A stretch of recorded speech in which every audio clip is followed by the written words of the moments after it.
Qala Ibnu Faris fi maqayi sirluqati al-waw wal qaf wal fa. Jadi waqafa. Dia terdiri dari huruf waw, qaf dan fa. Waqafa itu artinya berhenti dia. Jadi berhenti secara bahasa. Jadi kalau ditimbang dari maqayi sirluqah atau ditimbang dari wazan fa'ala waqafa. Aslun yadullu ala tamakkuf. Jadi aslinya waqaf itu diam, berhenti, ditahan atau tertahan, tidak bergerak. Maksudnya di situ peruntukannya, pemanfaatannya. Nah, ini secara bahasa. Jadi waqaf itu artinya tamakkuf. Qultu wa min asli tamakkuf yu'khadul waqf asyari fa innahu matitul asli. Jadi waqf itu sebenarnya barangnya kelihatan, tidak bergerak kemana-mana, tetapi manfaatnya bisa kemana-mana, bisa dinikmati oleh umat Islam dan masyarakat umum. Jadi asli dari wakaf itu secara aini bisa dilihat, atau dia barang, bisa barang yang bergerak atau barang yang tidak bergerak. Tetapi ini berkaitan, yang paling menonjol adalah barang yang tidak bergerak seperti tanah, kemudian bangunan, dan dia tidak bisa bergerak atau tidak mudah untuk dicairkan atau dipindah tangankan. Wa ta'rifu syar'an, istilah secara syariah, habasa maliku. Jadi ini malahu al-muntafi bihi ma'abaqai ainihi anit tasarrufat birikbatihi. Jadi maksudnya orang yang memiliki harta itu, orang yang memiliki harta, dia menyerahkan kepada walinya atau disebut nazir, orang yang menerima amanah atau melaksanakan menjaga barang yang diberi itu agar apa? Agar selalu bermanfaat untuk umum atau masyarakat umum. Nah, ini al-muntafiq. Jadi perbuatan seseorang memindahkan harta pribadi untuk keperluan atau untuk dimiliki oleh masyarakat umum. Nah, ini harus diawasi. Bisa berkaitan dengan walinya atau seseorang yang bisa dipercaya. Itu disebut nazir. Bisa bentuknya perorangan atau lembaga atau institusi. Nah, jadi habasa maliku malahu al-muntafi bihi ma'abaqo aini ani tasarrufat birikbati. Jadi wakaf ini, harta wakaf ini tidak boleh dijual, tidak boleh dipindah tangankan, baik itu diwariskan atau dihibahkan. Tapi yang diambil dari wakaf ini adalah manfaatnya. Manfaatnya harus diberikan kepada masyarakat umum. Maka ini bakok antasarrufati birikbati, makanya menjaga kebakoan harta wakaf ini. Agar apa? Agar manfaatnya bisa terus dinikmati masyarakat banyak. Jadi wakaf itu ada dua, wakaf mu'abbad dan wakaf mu'aqqad. Jadi wakaf mu'abbad itu yang terus menerus abadi sampai barang wakafnya rusak. Dia mau dikelola masyarakat, mau dimanfaatkan oleh masyarakat umum, silahkan saja, karena itu milik masyarakat. Maka yang menjaga seharusnya itu bukan hanya nadir, bukan hanya walinya, bukan hanya pengawasnya, tetapi masyarakat umum. Jaga wakaf ini jangan sampai rusak. Apa? Dijaga biar tidak hancur, biar tidak rusak, agar apa? Manfaatnya bisa kita nikmati. Bukan hanya untuk orang tua saja, bahkan ke keturunan kita, kedua, ketiga, bisa cucu, anak, cucu, cicit, sampai seterusnya, karena ini abad. Yang satunya adalah wakaf muaqqad yang ditentukan waktunya. Nah, ini hak guna namanya. Nah, kalau hak guna bisa jadi masih dimiliki orang yang punya harta sebelumnya.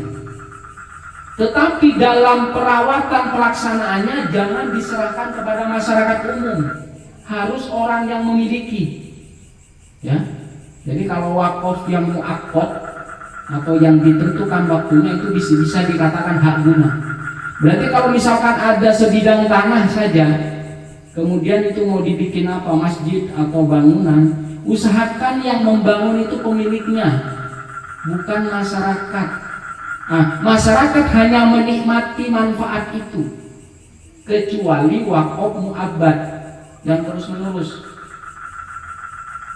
Jadi memang harus administrasinya itu diketahui banyak orang, tokoh-tokoh agama, kemudian aparatur pemerintah. Kalau di bawah itu ada RT, RW atau kelurahan atau bisa kecamatan, biar tahu, menjadi saksi bahwasanya harta wakaf ini benar-benar diperuntukkan oleh masyarakat umum dan bukan hak guna. Kalau hanya sekedar hak guna, kalau misalkan ada orang yang mewakafkan tanah saja, kemudian yang membangun bangunannya sampai bagus itu masyarakat, ketika yang memberi wakaf itu meninggal, kemudian masyarakat yang tua-tua sudah meninggal berganti kepada putra-putrinya, maka dikhawatirkan bisa menjadi sengketa. Maka harus jelas ini, apa wakaf abadi, apa kita hanya menggunakan saja atau hak guna. Jadi kalau hak guna, seluruh bangunan sampai selesai harus diselesaikan, harus dituntaskan oleh yang punya tanah, sehingga masyarakat cukup menikmati, cukup memanfaatkan, atau bisa buat nikahan, buat pengajian atau berkumpul rapat atau lain-lainnya. Berarti hanya masyarakat itu hanya menikmati. Itu kalau wakaf.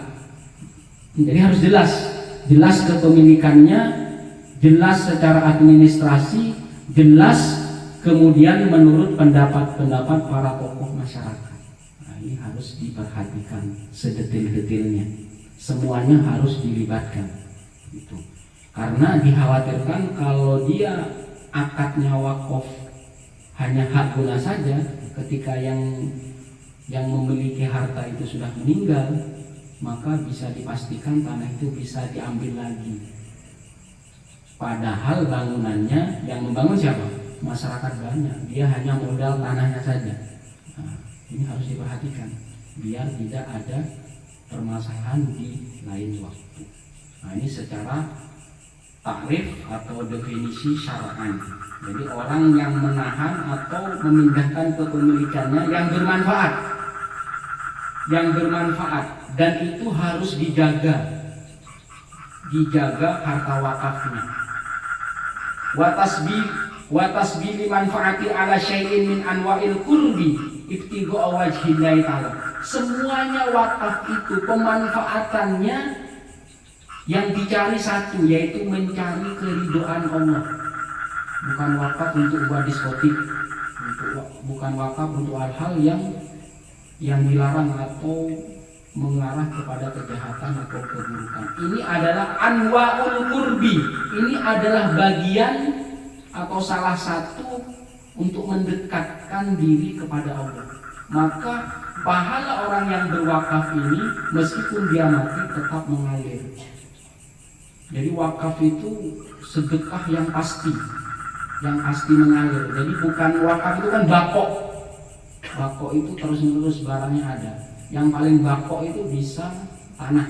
Jadi kalau bangunan itu bisa jadi 10 tahun, 20 tahun hancur. Tapi kalau tanah, dia bakoknya lebih lama. Maka orang yang berwakaf, adanya wakaf itu tidak lain adalah untuk mendekatkan diri kepada Allah. Ibtigha wajhillah, hanya mencari keridhaan Allah. Hukumnya apa? Istihbab, dicintai Allah, dianjurkan, sangat dianjurkan, sampai ditetapkan di dalam sunnah. Banyak hadis-hadis yang akan kita sebutkan berkaitan dengan wakaf ini. Minha haditsu Abi Hurairah, anna Nabi sallallahu alaihi wasallam qala, "Idza mata ibnu Adam, inqata 'amalu illa min thalathin." Salah satunya, jadi ketika Bani Adam itu meninggal, maka semua amal terputus kecuali yang kita bahas ini adalah berkaitan dengan wakaf, yaitu sodakoh jariyah. Jadi wakaf itu bagian sodakoh jariyah, masa berlakunya panjang. Kalau sodakoh harta, ketika harta habis sudah. Tetapi kalau tanah, bangunan, dan itu untuk keperluan masyarakat umum atau sumur, atau misalkan yang penting buat fasilitas umum atau buat majelis taklim atau buat pengajian atau lain-lainnya, dan itu yang dicari adalah ibtigha wajhillah, ini mengharapkan ridha Allah Subhanahu wa taala. Jadi ini hadis, salah satu hadis yang diambil sedekah jariyah. Jadi wakaf itu bagian sedekah jariyah. Sedekah yang terus mengalir, jariyah itu yang terus mengalir meskipun orangnya telah meninggal. Wa ijma'us sadril awal min as-sahabah wa tabi'in 'ala jawazi wa luzumi. Ini adalah sebagai kesepakatan di awal-awal Islam pada zaman sahabat dan tabi'in, karena sesuatu yang sangat dianjurkan. Bisa jadi ini hampir semua sahabat berebut amalan ini. Jadi kalau memang tidak wajib, tetapi para sahabat dan tabi'in itu sangat menyukai amaliyah ini. Karena sampai sekarang kalau orangnya sudah meninggal, misalkan sudah 30 tahun yang lalu, dia akan terus mengalir. Qala Syafi'i wa lam yahbis ahlal jahiliyah fi ma'alim tahu. Bahkan orang jahiliyah sebelum ada Islam itu belum melaksanakan ini yang dikatakan wakaf ini. Wa innama habasa ahlul Islam wa hada isyaratun ila annahu haqiqatun syar'iyyah. Bahwasanya wakaf itu sungguh-sungguh syariat yang sangat dianjurkan. Karena wakaf itu bukan hanya kepentingan diri sendiri yang berbuah pahala dan keberkahan, tetapi manfaatnya bisa dirasakan oleh masyarakat banyak. Maka masyarakat harus benar-benar menjaga agar wakaf ini jangan sampai rusak, agar wakaf ini jangan sampai hancur. Karena ketika wakaf ini hancur, rusak, sampai menimbulkan pertikaian, maka pemanfaatannya nggak ada. Jadi wakaf ini benar-benar hakikatun syar'iyyah, benar-benar hakikatnya hakikat syar'iyyah yang dianjurkan oleh Allah dan Rasulnya. Bahkan kebiasaan sahabat ini benar-benar harus kita tiru semampu kita. Ini berkaitan dengan wakaf. Qala Jabir bin Abdullah, lam yakun ahadan min ashabi Rasulullah sallallahu alaihi wasallam da maqdaratin illa waqfin. Bahkan para sahabat itu meskipun dalam keadaan kekurangan, meskipun dalam keadaan miskin, mereka tidak punya kemampuan, tapi masih sempat-sempatnya melakukan wakaf. Berarti ini bagian dari kebiasaan sahabat dan tabi'in. Sungguh betapa besar wakaf itu bukan hanya berbuah pahala, tetapi manfaatnya dirasakan bukan untuk kita saja, tetapi bisa jadi kalau dia bako dan terus menerus bisa dimanfaatkan oleh anak cucu kita.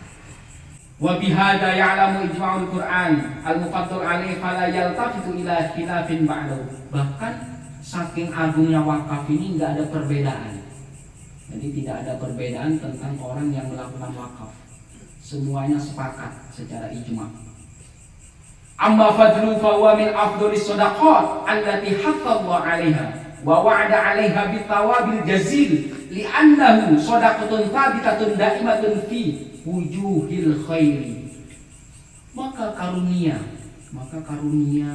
yang ada di dalam wakaf itu sebaik afdhalus shadaqat. Dia sedekah yang paling utama, karena harta yang disedekahkan baik yang bergerak dan tidak bergerak itu tahan lama. Afdhalus shadaqat allati haqqahu 'alaiha, di mana wakaf itu yang dianjurkan oleh Allah. Wa wa'ada 'alaiha bithawab al-jazil. Allah menjanjikan orang yang berwakaf itu mendapatkan pahala yang melimpah al-jazil, yang agung. Li'annahu shadaqatun thabitah, sedekahnya itu thabitah, tetap, tidak gampang hancur. Jadi kalau uang mungkin habis, tapi kalau berupa yang tanah misalkan, yang paling tahan lama itu tanah. Maka lembaga pendidikan seperti Pondok Modern Gontor, kemudian Universitas Al-Azhar Mesir itu wakaf deh. Tidak dimiliki oleh kiainya, tidak dimiliki oleh pribadinya. Kiainya tetap kerja, kaya karena kerja. Sampai pondoknya, sampai universitasnya mendunia. Itu barokahnya wakaf. Apakah orang-orang yang memperjuangkan wakaf itu miskin? Tidak. Maka yang tadi wa'adallah bitawabil jazil, Allah menjanjikan pahala atau kekayaan dunia dan akhirat yang melimpah yang agung. Orang yang berjuang di dalam wakaf itu, maka keberkahannya akan terus-menerus mengalir. Itu kiai saya itu pondok pesantrennya wakaf semua, tetapi kenapa tetap kaya? Nah, itu namanya barokah. Bukan dari mengambil keuntungan dari pesantrennya. Jadi pesantrennya tetap mendunia, pesantrennya tetap besar, tetap dipercaya masyarakat. Karena apa? Barokahnya wakaf.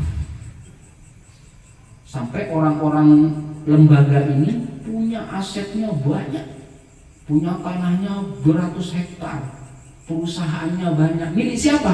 Milik umat, bukan milik kiainya. Apakah kiainya yang melaksanakan orang-orang atau ustadz-ustadznya miskin? Tidak, alhamdulillah tidak, semuanya kaya-kaya. Karena keberkahan wakaf itu. Maka Allah menjanjikan kekayaan dunia dan akhirat melimpah. Dan itu nyata bisa dirasakan oleh masyarakat. Bahkan pom bensinnya ada di seluruh Indonesia. Tempat makan, tanahnya ada di mana-mana. Itu kalau wakaf. Jadi orang-orang yang memperjuangkan wakaf jangan khawatir miskin. Allah akan mengganti dengan pahala kekayaan dunia dan akhirat. Bitawabil jazil. Itu. Jadi bukan milik kiai, bukan. Itu diwakafkan kepada umat. Siapa yang mewakafkan? Ayah-ayahnya atau kakek-kakeknya yang dulu. Dia diwakafkan. Anak cucunya gimana? Sebagai pelaksana saja, memastikan wakaf itu bisa bermanfaat untuk masyarakat ini, tetapi tidak boleh dimiliki, hanya sebatas pelaksana saja. Nah, itu secara lembaga pendidikan. Bagaimana kalau ada di kampung kita? Maka masyarakat ikut mengawasi. Itu apa yang dijanjikan Allah dengan tawabul jazil, jadi pahala kekayaan atau ganjaran yang sangat melimpah. Daimah di wujuhil khair, jadi terus menerus dalam kebaikan, baik kebaikan dunia dan kebaikan akhirat. Yang mati sama yang hidup sama-sama kebahagiaan, kebaikan baiknya. Jadi kenapa wakaf itu harus dijaga? Harus benar-benar dipastikan sampai Kiai Imam Zarkasi itu ayahnya Kiai Haji Syukri, dia sampai mewasiatkan bahwasanya pondok pesantren ini jaga manfaatnya, jangan dimiliki, karena maslahatnya itu bukan hanya dinikmati orang yang hidup, bahkan menjadi sedekah jariyah, pahala yang terus menerus mengalir. Nah, itu. Waqad farada fi fadlihi athar khosoh li hadithi Umar wa Khalid. Ini berkaitan dengan apa yang kita bahas selanjutnya, dengan hadis Umar, berkaitan dengan Sayyidina Umar.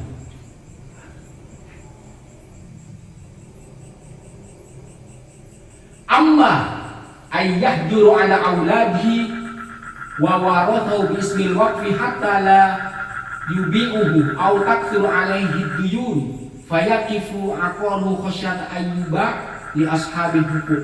Maka wakaf itu juga disampaikan kepada keturunannya. Jadi kalau ada bapak yang kaya punya anak misalkan 4 orang, dia berniat untuk wakaf, maka sampaikan kepada anak cucunya. Jadi hibah dan waris sudah disampaikan ke putra putrinya dan dia berniat untuk wakaf. Agar apa?